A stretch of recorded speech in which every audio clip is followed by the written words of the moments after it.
Salam alikoum. Bienvenue dans notre vidéo sur une révolution dans l'apprentissage du français au Maroc. Aujourd'hui, on va parler d'hybridité linguistique. Prêt? C'est parti.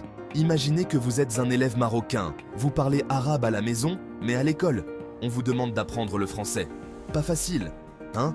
Mais que diriez-vous si je vous disais qu'il existe une méthode qui utilise vos connaissances en arabe pour apprendre le français plus facilement?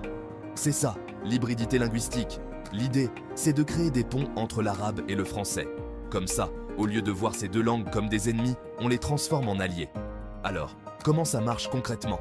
Démonstration. Action numéro 1. On utilise des mots qui se ressemblent. Par exemple, en darija, on dit « toubib » pour médecin.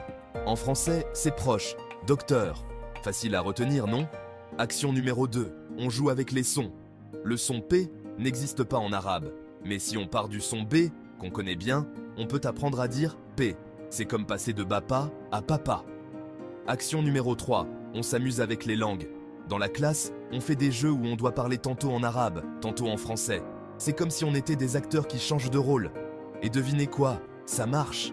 Les élèves qui apprennent avec cette méthode font moins d'erreurs et ont plus confiance en eux. Mais le plus important, c'est qu'ils ne voient plus le français comme une montagne impossible à gravir. C'est juste une nouvelle façon de s'exprimer. Et qui sait, peut-être que cette méthode pourrait aider d'autres pays à apprendre de nouvelles langues. Alors, qu'en pensez-vous? L'hybridité linguistique, ça vous tente? Si vous avez aimé cette vidéo, n'oubliez pas de liker et de vous abonner. Et dites-nous dans les commentaires, quelle langue aimeriez-vous apprendre avec cette méthode? À bientôt pour de nouvelles aventures linguistiques. Ma'a salama et au revoir.